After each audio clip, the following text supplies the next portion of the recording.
don't usually think of myself as somebody with followers. I do think of myself as somebody who is a steward. There are people with me for a finite period of time. I should protect them like anything, and I should look out for them like anything, right? And I consider myself more to be a follower of their interests more than anything else. And I go where they take me. So for example, I could have somebody join my team and say, I'm starting here, but I really want to be over there. I'm following their trajectory. And my job is to follow their trajectory where it goes, not to have them follow mine. And so the way I think about it is often that it's where do they want to go and how am I facilitating and doing my best to get them there, even if they're not yet qualified for where they want to be. Welcome to the Warriors at Work show. This is Jeanie Coomber, your guide and host. This is a show for men and women in the workplace who want to move from the predictable to the potent. This is your weekly dose of inspiration with an edge. I talk with CEOs and shamans, sports marketing executives and therapists. All of us are like-minded thinkers and doers who tell stories, share wisdom, and challenge each other to have the best life possible inside and outside the office. Welcome to your Warrior Conversation. Welcome to Warriors at Work. This is Jeanie Coomber, your guide and host. I am thrilled to carry on more content, more conversations about the idea of followership. This week's CEO, Priya Narasimhan, is not only the founder and CEO of a business, Yinzcam, she is also a professor of electrical and computer engineering at Carnegie Mellon University. And what we talk about in this conversation is this idea of followership through the lens of being an executive leader, but also as an educator, creating powerful content and practical skill building in the classroom. We also talk about how Priya not only embodies this herself, which you will pick up very quickly. Her energy is magnetic. Her enthusiasm and her conviction around followership being, I follow what other people need. It isn't necessarily about what I need. The followers that I want to monitor and grow and evolve are the people that work in my organizations, and it's the students in the classroom. Yes, that's how she defines followership. She also gives terrific ideas and perspective for anyone, any leader that's interested in growing your capacity in creating an environment of followership. I'm really, really excited to bring to you this conversation with Priya. Welcome to the Warriors at Work show. This is Jeanie Coomber, your guide and host, and I am continuing to have a month-long focus on the idea of followership, where I get to interview CEOs every single week to talk about their executive journey and their perspective on followership.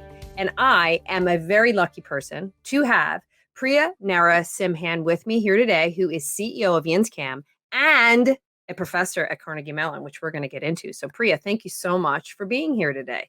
Well, thank you for having me.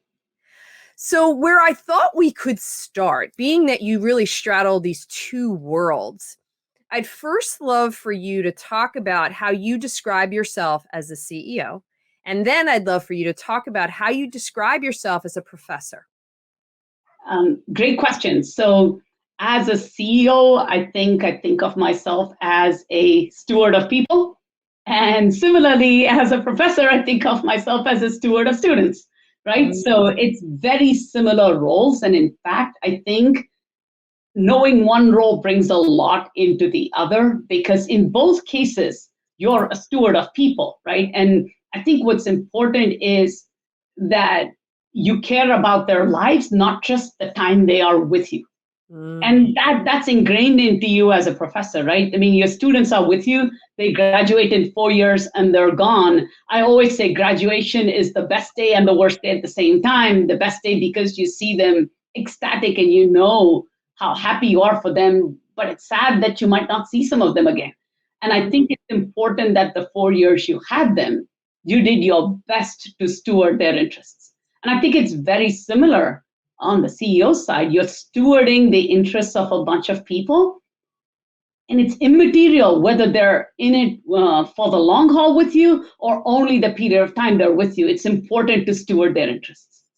I love the word steward too. It conjures up really cool images. And when we decided to have this conversation about followership, we're going to get into a lot of the stories and perspective that you offer to the subject. But what I think is important is to tease out some of your strongest attributes as a leader and also as a professor, because I think it would set the tone for us to have a conversation about followership. So when you are at your best and you're just knocking it out of the park, let's first talk about it through the lens of CEO. What does it look like?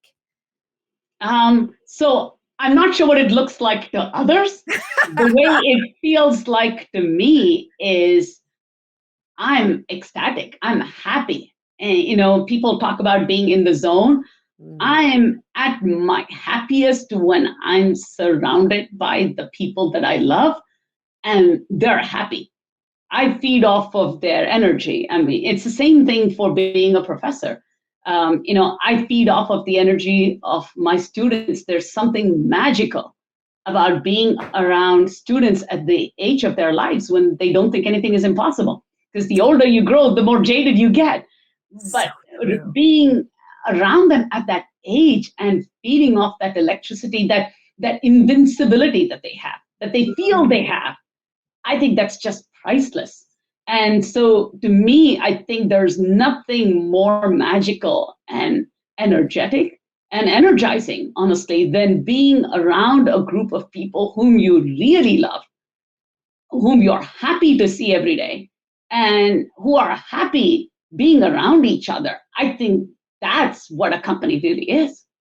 Yeah, which leads me right into the whole followership conversation. So I would love for you to describe, how do you define followership?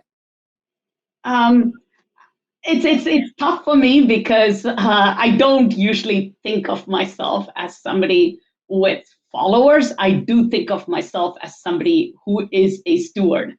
There are people with me for a finite period of time, and I should protect them like anything, and I should look out for them like anything, right? And I consider myself more to be a follower of their interests more than anything else. And I go where they take me. So for example, I could have somebody join my team and say, I'm starting here, but I really want to be over there. I'm following their trajectory, and my job is to follow their trajectory where it goes, not to have them follow mine. And so the way I think about it is often that it's where do they want to go, and how am I facilitating and doing my best to get them there, even if they're not yet qualified for where they want to be. And so how am I a steward of that journey? Was that taught to you? Were you given mentors and sponsors through your own career evolution that taught you that philosophy? Or do you feel that that was something innate in you that you just know you have some affinity to growing other people? I think part of it came from being a professor, and it just spilled into the other parts of my life. And so I think as a professor, you are taught to care deeply, and you have students who just absolutely trust you to do the right thing for them, and they're there, and they're there thousands of miles away from their homes and their families for sometimes the first time in their lives. Why? To be with you in that classroom for 90 minutes. That's a privilege. Somebody left their family tens of thousands of miles away to be in a classroom with you for 90 minutes. You'd better deliver, right? And so I take that really seriously. And it does tear my heart when they're gone every 4 years, because you get so attached and invest in their lives. And I think that carries over into everything else I do, which is you get deeply invested in people. And I think that's fundamental in how I've always operated. And I think it comes over from being an academic. Another part about it is really personal. I know that's a loaded word because, it's often said, right? It's not personal, it's business. For me, it's the other way around. It is personal. It's intensely personal. People are personal, right? I mean, getting attached to people you're working with, it's personal. Clients are personal. Everything is personal, and it should be personal. It should start with being personal. So I think that also carries over. How do you teach what you just shared? I mean, you're in a position to, as you say, steward students, steward the growth and evolution of people that work for you. How do you teach what you just shared? I think one thing is silent coaching, right? Silent coaching is often life is just finding the right words at the right time. The right words at the right time Mm-hmm. can diffuse a situation, can aggravate a situation, can completely calm the waters, can inspire people. Everything is words, right? What most people in life lack are the right words at the right time to make sure that the situation is diffused, to make sure that there's kindness, to make sure that the situation is what it needs to be. And a lot of coaching is finding the right words at the right time. And I think if you can teach people the right words at the right time and it becomes ingrained into who they are, it's easy for them to spot similar situations in life and know exactly the words to use. Yeah, I've never heard the term silent coaching, but it's really, you're really right in that right words, right time. I think of even parenting. Right. You're helping them try to figure out what is going to work in that situation. But it's not necessarily putting a lens of your own experience on them. It's pulling out within them how they see the situation and what they think might work.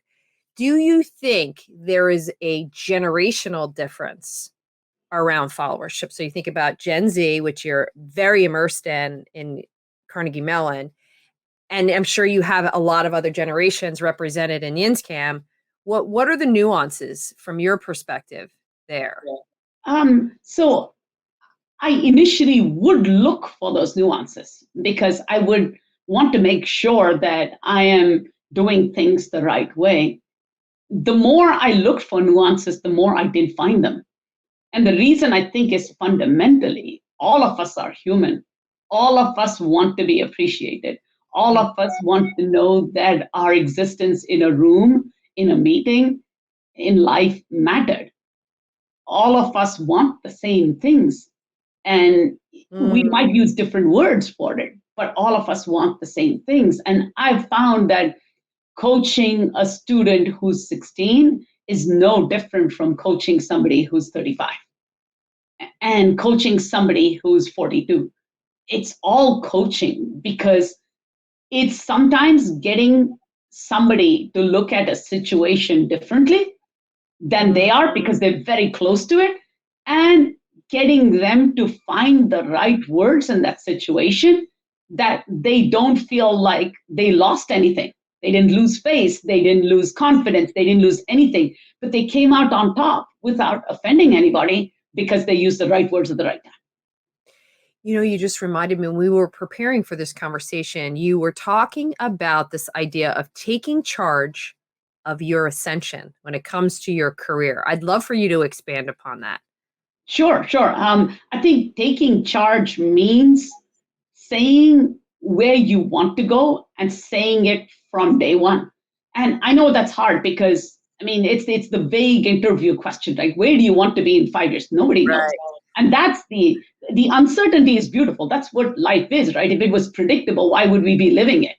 Right? I mean, we should just go back to bed because we know how the next 5 years will play out.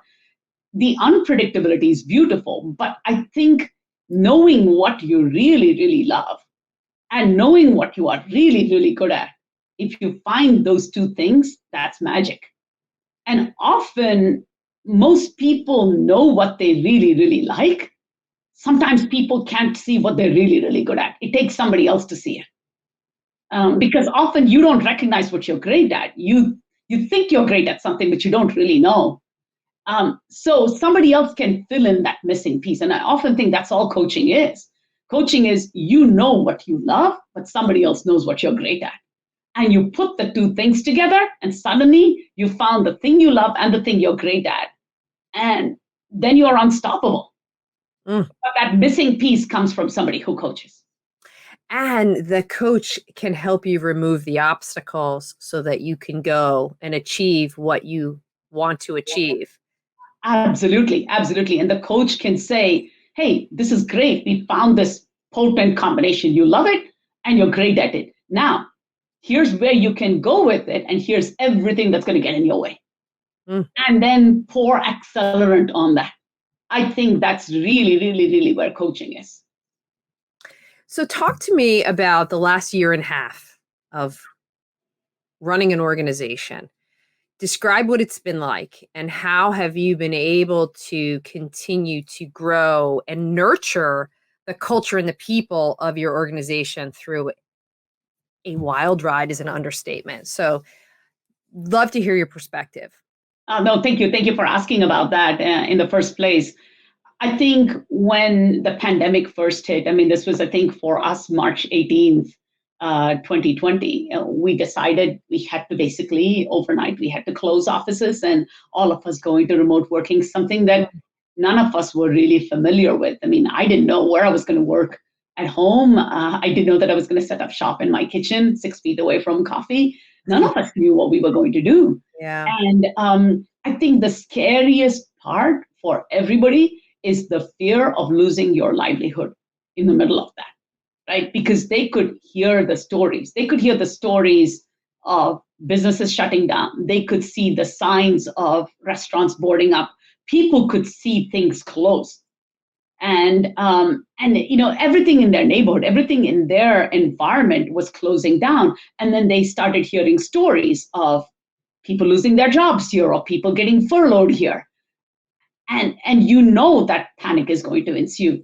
And for me, the number one thing in that moment was literally in the first 10 days to get everybody together and say, no matter what happens, nobody will lose their job. And that it was my job to make sure that nobody would lose their job. And it's my job to redouble my efforts so nobody lost their job. And really to think of this as an opportunity to accelerate their careers. And for example, one of the things was to get a paid subscription to something like Coursera so that everybody in the company could take classes because, hey, if you've got time on your hands and you could take an extra class in something like, say, data analytics, why wouldn't you make yourself the world's expert at it? Right? So why not use this time to further your professional development and see where you could go with it? So the first thing was to reassure everybody they weren't going to lose their jobs. And at that point, it was a big statement for us because who knew where the sports industry was headed, right? I didn't know. But it was important to say to people that we will get through this with everybody keeping their jobs intact.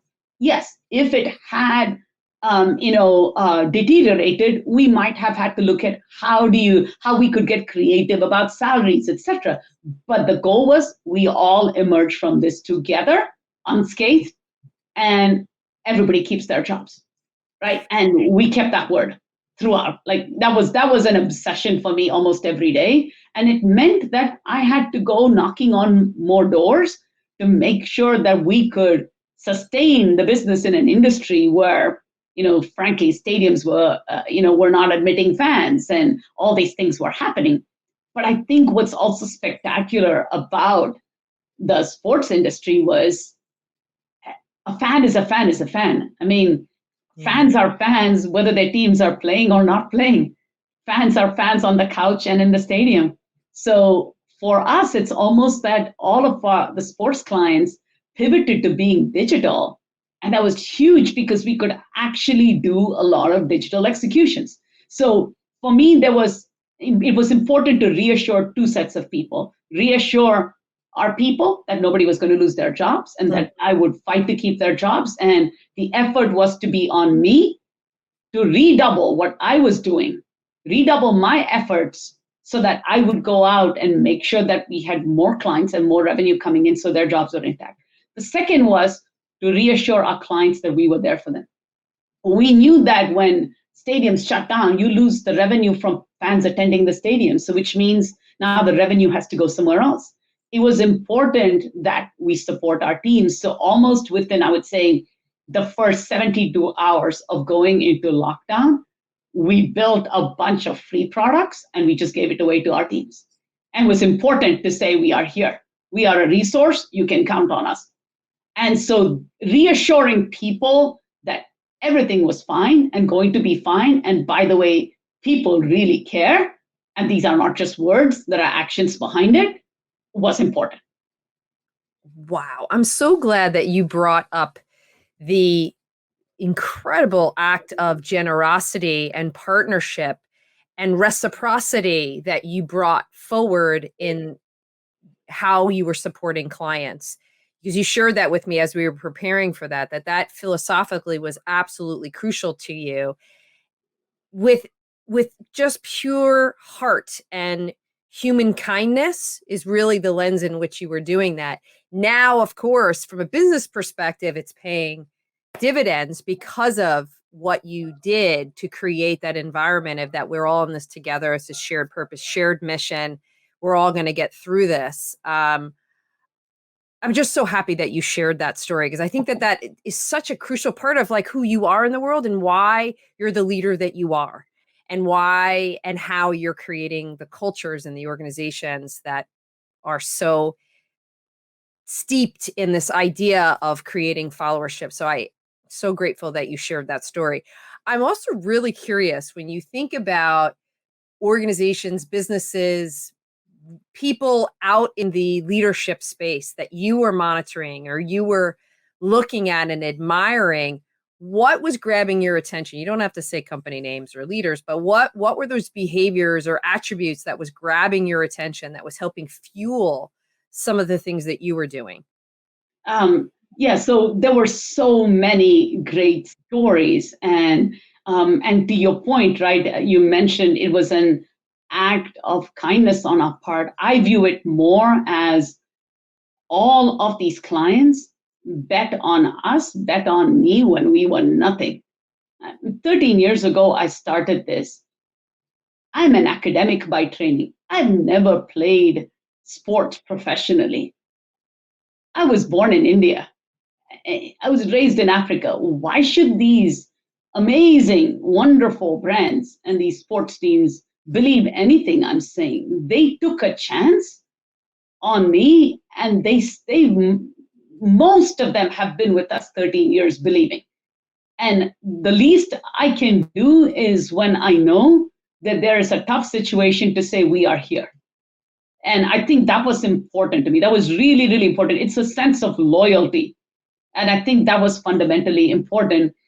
The things that I saw out there that I thought were spectacular were places where I saw employers showing this deep sense of loyalty to their employees.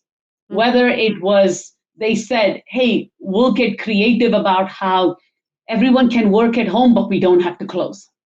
We'll get creative about, if you have kids at home, and we know that your kid has Zoom classes from this time to this time, let's not have meetings during that time, right? So it's people understanding that people are bringing every bit of themselves to work, as they should, in the fullest sense of the word. People letting each other into their homes. I mean, I saw most of my people's homes for the first time. Through the lens of Zoom. And it was amazing. It's amazing to see people's families. It's amazing to watch people cook. It's just, all those things are just, it's so amazing. We had in the first 6 months or so to continue that sense of community, we would have a daily COVID coffee break where we would have the entire company jump on Zoom and somebody would cook. Somebody would talk about what they painted. I mean, we would just do something so that we all continued a sense of belonging. So the things that inspired me most were the stories where employers continued having a sense of belonging, even in a really, really tough situation. And I thought that was really important. if you think about the right now, so think about where we are right now, and it feels very topsy-turvy again, very unpredictable. The whole return to work, not return, return, not return, back and forth. What are you seeing and hearing from an executive leadership perspective that you think would be interesting for anybody watching or listening right now around the whole future of work? What are you imagining here? It goes back again. I think it's a personal decision. We're going to have some of our people who have just set up this awesome home office, are near their kids, are watching their kids grow up. And the last thing I want to do is to have them jump into a car and drive for 40 minutes just to artificially be somewhere. It makes no sense. Those 40 minutes you could have been with your kid. The 40 minutes you could have spent going to the gym and making your health better. You could have spent it on so many other things other than commuting just because I artificially need you to be somewhere. So I think you're going to see that. You're going to also see people who say, I need to be around people. I need to see others. I am at my finest when I'm in front of a whiteboard with 10 people and magic happens. And you want to make sure of that too, right? So, and I think the hardest thing of all of these things has been at an executive level, making sure that people are visible in their lives, and then making sure that the shyer people particularly are visible. Right? It's easy in an office to walk up to somebody and to smile at them, and then they know, they're acknowledged, they're seen. It's much harder without making it sound onerous to reach out to somebody and say, can we have a Zoom session? It feels like, the principal calling you into their office, right? So true. Right. So, I think that's the human side of it. And you want to make sure you have a way that you can still make sure everybody feels that they are loved, they are wanted, and that they are acknowledged.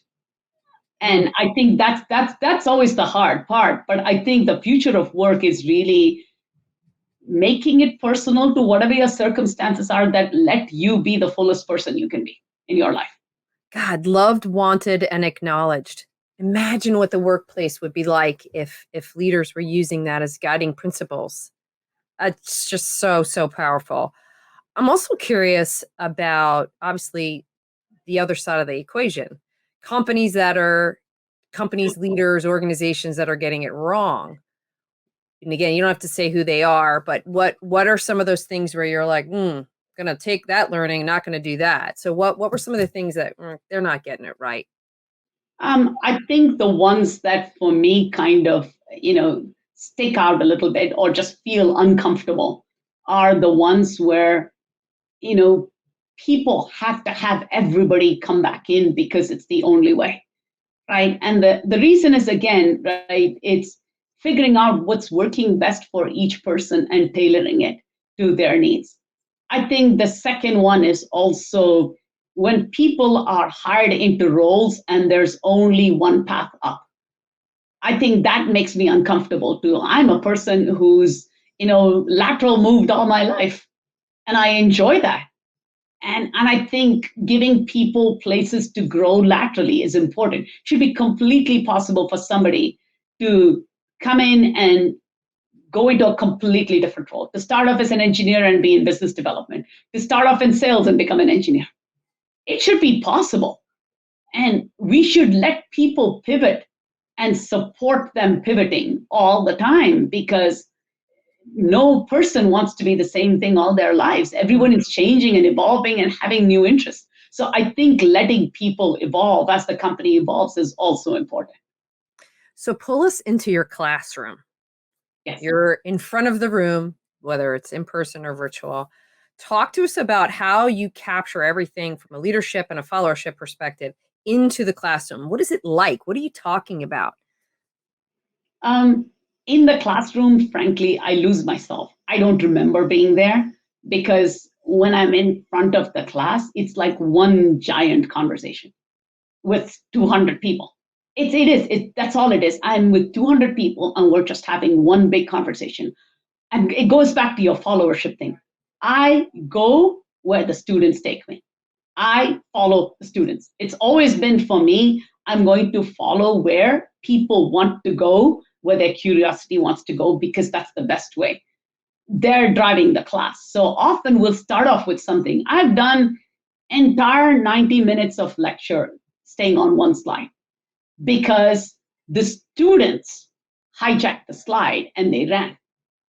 And it's a thing of beauty when it happens. It's magic. I'm not worried about, oh, I must cover these things in 90 minutes. I'm more interested in it. They heard a question and they ran, and somebody told a story. Another person picked up on that story. Another person told another story. And suddenly everyone's learning because they've forgotten I exist. And I really want them to forget I exist. I am just sitting there saying, hey, do you want to add something here? Oh, is this like this other example? I'm just directing traffic. And they've forgotten I exist, and they've all figured out the one magical thing, that they're all smarter than me, and collectively that they have more information than I have in my head. And it's a thing of magic, I tell you. It's an absolute thing of magic when you hit that point in a classroom. It's so egoless what you just described. It's like following the energy. Where is the energy going to take me? And you're just the facilitator. You're the guide of the narrative. Absolutely. And I think that's true in anything. And this is why, right? For me, followership means who am I following and how am I following their paths for where they want to head? And I think I've said this earlier, maybe a few years earlier. When I was much younger, it was very much about my career. What am I doing? At this point for me in my career, it's about how can I look at somebody and say, I know you are absolutely great at this. You don't even know it yet, but I know it. I see it. And I see what you could become if you just decided to do these three things. And I want to do that. And it's almost the compulsion to do that and not worry about what the impact is on the company, on my research group, on myself, or my career. Because the moment I think my opinions are tainted by, is it good for the company? Is it good for our revenue? Those are all the wrong decisions for me. How do your students describe your classroom, your teaching style? I don't know. I think that's a hard one because I haven't ever asked them. I just know it's like a bunch of people who are wonderfully talking over each other. And I'm sitting there just drinking it all in. And most of the time, I'm just laughing out loud because somebody said something I didn't expect. And it's just electric. It's electric. I absolutely love teaching. It's the reason I would never stop doing it, just because I think there's magic. There's absolute magic. And it goes back again to the followership thing. I learn more from them than they would ever learn from me. I learn more from the people I work with than they would ever learn from me. They are the ones who are ultimately in charge of what I learn on a daily basis. I learn more by interacting with them. As much as I'm coaching in a situation, I'm learning more from the situations they go through than I am teaching them. And I think that's outstanding to me. When we were preparing for this conversation and we were talking about, how you're taking real-time business content and business scenarios into the classroom, you were telling a story about how they're preparing for projects and how you're deciding what's a pass or fail. You have to tell that story. Yeah, so one of my favorite classes to teach is a sports technology class, and I've taught multiple project-oriented classes. So in 15 weeks, you have to build something, right? And my goal is, to let the students decide what they want to build. So in week 1, week 2, I say, pick something you want to build and come and pitch it to me, and I'll get behind it. I'll support it 1000%, but I need you to pitch me on it. And I need it to be something that I react to and say, there's no way you're going to be able to do that. I want the gut instinct of, wow, are you kidding me? You're going to try that? And I want that reaction because I want them to think of this class as a class where you are judged or your grade is decided by the size of your ambition not the practicality of your solution, not whether your solution was wrapped with a, nice tiny little bow and everything worked out okay. I'm honestly not in the least bit interested if you can solve a problem perfectly. I'm interested in the size of the problem that you were audacious enough to attempt.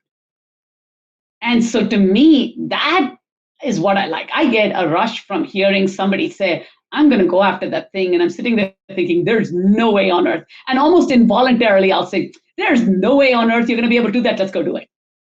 And I like that. And I tell students, give me something that I don't know whether we can pull off, because then we're going to get really excited about it. And obviously, the first thing you hear is, well, how does that affect my grade? What if I can't do it? Don't worry about your grade. Don't worry about your grade. You can earn your grade in two ways. One, you say you're going to do something, you actually did it, outstanding. Huge round of applause, you pulled it off. You can get your grade another way. Same grade, same A, you can get another way, right? You can get another way by attempting something so audacious, and then nothing worked. And your final demo, while somebody else is demoing something beautiful, your final demo looks like a graveyard of lost electronic parts. And that's what you have to show. But you're going to stand up and you're going to talk about every little thing you went through and how you enjoyed it and how you wouldn't have it any other way. And you'll still get an A. So don't worry about the outcome. Don't worry whether you have a beautiful prototype or whether your prototype is all in shambles. I don't care. I care about what got you there, and that's what will get you your A. And I think once students realize that you're judging them based on their audacity, on the scope and the size of their ambitions and their creativity, rather than will it get done and done on time, then they take risks in the most beautiful, exhilarating way. They stop silencing, they basically silence that part of their brain that says, there's a grade on the line, let's play it safe. There's a grade on the line, let's play it safe. They silence that part. And suddenly they take risks and you get ridiculously cool projects. Oh my goodness. One year we had a group of students who wanted to build a tennis ball picker upper. See, practical problem. You play tennis, but who's going to pick up the balls, right? Who's going to pick up all those balls that you've strewn around? So a group of students decide to build a robot that goes around picking up all these tennis balls, because guess what? You're energetic enough to play tennis, but not to pick up the ball. Somebody else has got to do that, right? And to me, it's like, how creative. I would never have thought of that. So let's go build it. Now, how do you create that culture in Yinzcam? Are people pitching you ideas? Basically, what you're describing, which I love, is it's the anti-perfectionist culture, which I think everyone gets stuck in, particularly women. We think if it's not perfect, I'm not going to do it. I'm not going to raise my hand. I'm not going to propose something. How are you creating that culture in Yinzcam? I'd love to be a fly on the wall with some people coming in and pitching ideas to you. Yeah, so we've got a number of our employees who pitch ideas, who just say, hey, I thought of this when I was watching the game on the couch the other day. Could we do this? We'll build something because even if nobody's asking for it, just because somebody decided that they would like it. And we'll build it because it's like, why not? And then we've got clients who, oh my goodness, they are never satisfied in the best possible way. I love dissatisfied clients. I love clients who say, you're giving me this today, but what if? You're giving me this today, but what if? I love the clients the most. I enjoy their conversations the most when they're like, what if? And they're throwing things at you that you sit there and you're almost giddy with glee. I've been on calls where I'm giddy with glee because I can't believe somebody just asked us to build that thing. And they know it, because my reaction will be, you're kidding me. You want me to go do that? How cool is it? We should go try it. And I love that. I just absolutely love that. And I think that has defined us from day one. I don't like safe. I just don't. Mm-hmm. I don't deal well with safe. And I don't think you get a life to play it safe. Mm-hmm. So I like when we have to do things that are are completely the opposite of known and predictable. I don't want known and predictable. I want something that I don't know I can do. And I don't know we can do because I think that's exhilarating. Thank God you're a CEO of an organization, and thank God you're teaching students in college. These are incredible life skills. Incredible, incredible, incredible. Final question. Yes. Who are you following and why? I follow lots of people who I think write well, read a lot, and they have so many things to share. I mean, this is the fantastic thing today about, whether you look at Medium, whether you look at, BBC News, you look at all these places, right? Especially, I think over the last year and a half, people really went back to reading, like really reading, right? And the number of book recommendations that have just spilled out, it's ridiculously awesome, right? So I love reading about people who read a lot. I love reading about people who talk about how do you do, better time management, more personal improvement. How do you coach other people? How do you make sure that you are doing this in a service way? I just love all of those stories. And I think my favorite ones are the ones where somebody talks about a way they did something wrong and how they learned and then how they became better. And those are always the ones that stay with me. Priya, what an incredible story. And I'm so grateful for your time and your energy. It's so exciting and electric. I can only imagine what you are going to help facilitate for the rest of 2021 and beyond, both in the classroom, but also in your organization. And I'm so grateful that you said yes to being in this conversation with me. Well, thank you for having me. Thank you for asking about my story. Thank you for, giving me your time. I mean, it's a privilege to be here and to be talking to you about, who we are. And I also want to thank everybody who's ever bet on me and bet on us. I hope I never let any of you down. Oh, love it. Thank you for joining me for another episode of the Warriors at Work show.